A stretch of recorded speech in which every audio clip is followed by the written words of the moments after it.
Okay, welcome back. We're going to do a 1200 point skirmish today. Just something to fill in between our next world campaign get together. We rolled out of the Lord of the Rings strategy battle game forces book the scenario called Reconnoitre. So basically what it is the objective is to try and get our units across the battlefield, and we get points for every unit that we can get across the other side. So warbands show up a little differently in this one. You got to roll to see if they deploy. I'm running evil, so I've got the Witch King on Fellbeast with his warband of Black Numenorians down there. I also have the Dark Marshal with him, this Nazgul here, and he's got a warband of 12 orcs with spears and shields.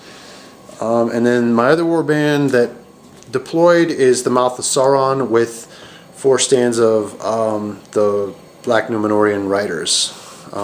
The 2 warbands that did not deploy, that should show up later, is the Troll Chieftain with 12 Morannon Orcs and Shagrat with 12 Morannon Orcs with spear support. For good, Brandon rolled well. He deployed his main force, which is, what was that, Gwahir? Yeah. With 2 Ents and 2 Great Eagles.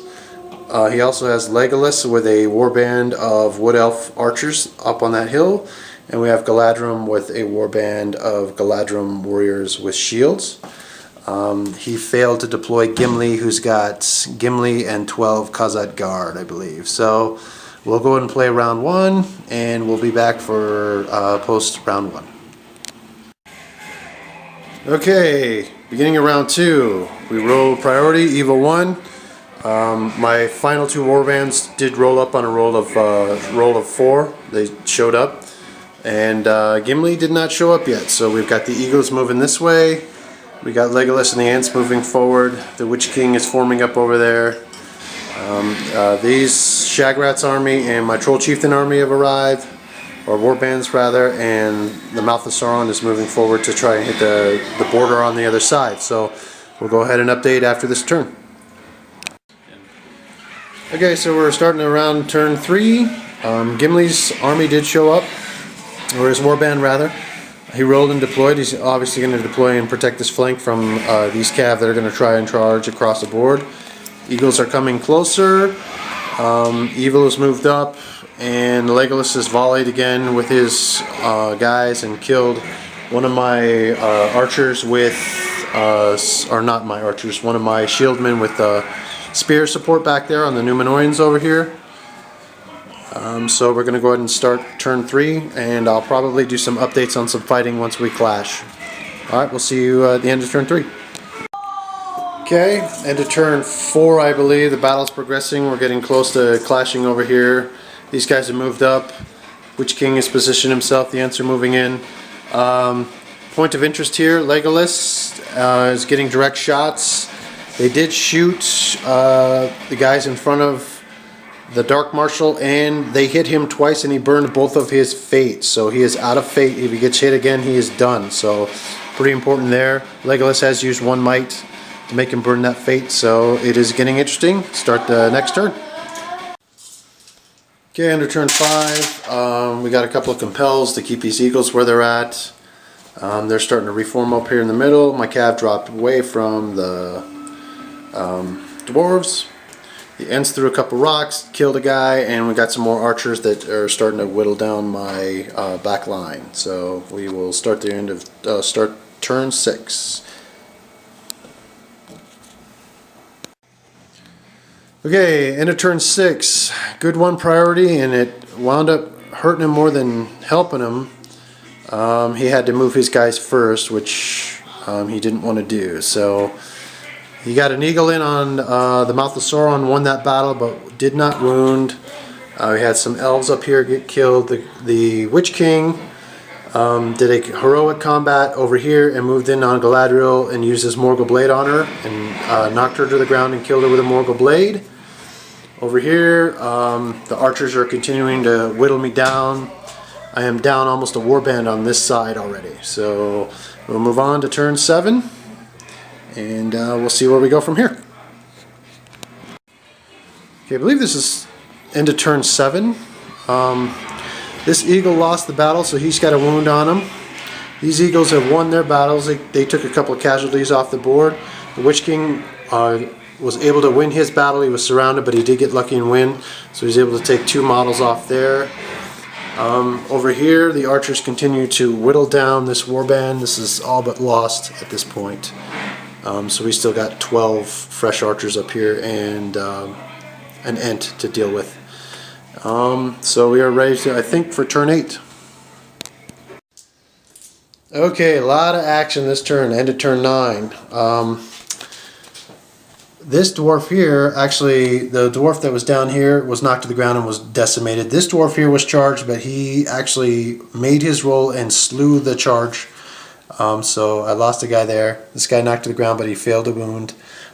Troll Chieftain with a huge rolls busted a 6, a 5, and a 6 to wound on the Great Eagle and took him down. And the Witch King also busted some big rolls and took his eagle down. So good loss, 2 eagles that turn. Legolas did shoot a direct shot at my Nazgul behind the tree and only needed to spend 1 might, so he took down my Nazgul on horseback, so he's down. The Ent is now going to be free to wreak havoc as I can no longer compel or transfix him. So it's getting close to being broken time, and we got to get some guys off the board quick. So here's the casualties so far. Good has lost 2 Great Eagles and about a warband. Evil has lost almost 2 warbands and a Nazgul. So it's pretty even. Losing those Eagles might hurt him as far as the range on chasing my guys down. We'll see if his Elvish bows continue to dwindle my forces before they can reach the border. Okay, it's the end of turn 10. Over here, the Numenorians finally surrounded and got those elves out of the way. Based his Ent, sacrificed a guy. The elves are moving up further. Over on this side, that dwarf killed my second charge guy over there, so I'm down 2 charge guys on that one dwarf. I don't think I'll charge him anymore. Troll Chieftain, luckily we peeled Gimli off, so the Chieftain was able to fight a couple of Khazad-gar by himself, took 1 down. Gimli took his opponent down. The Witch King and Shagrat beat the named Eagle, and then Shagrat blew his might to get his wounds that he needed, so between the 2 of them they were able to inflict 4 wounds on the Eagle, so even with the fate the Eagle could not survive. And the Ent is coming this way, and we got some guys running for the border, so we will we will see how turn 11 happens. Okay, so I think this is the end of turn 10, moving into turn 11 possibly, or I could be wrong, it could be 11 moving into 12. Both armies are broken now. The dwarves are dwindling on this side of the field. The Ent is by himself over there. I got a bunch of guys running for the border over there. Need to grab their Taco Bell. Then we've got this Ent over here who I think is running towards this edge. These guys are about to come off the difficult terrain and probably make their run, and I've got these Numenorians making their run. So this will probably be the last round, possibly one more after this, and then we'll total up victory points. But right now it looks like Evil is winning with 3 points from Galadriel and 3 extra points out here. These 3 guys here on that book fled the field last turn, so that's 3 points, plus Galadriel's kill was 3 points. Okay, so we're going to call it the end of this turn. Basically, Evil's got too many pieces close to the edge of the board, and they're going to be close to 25% when they hit that board. Good's just too far. They're too far from the edge, and they've got dwarves that only move 5, and they're on some difficult terrain back here, so there's just no way they'll make this side of the board before I get my side. So we're going to go ahead and call it. Brandon, good game. Thank you. And you guys stay tuned. We'll do another battle report possibly here in a couple of minutes if we're going to line up another 1200 point skirmish.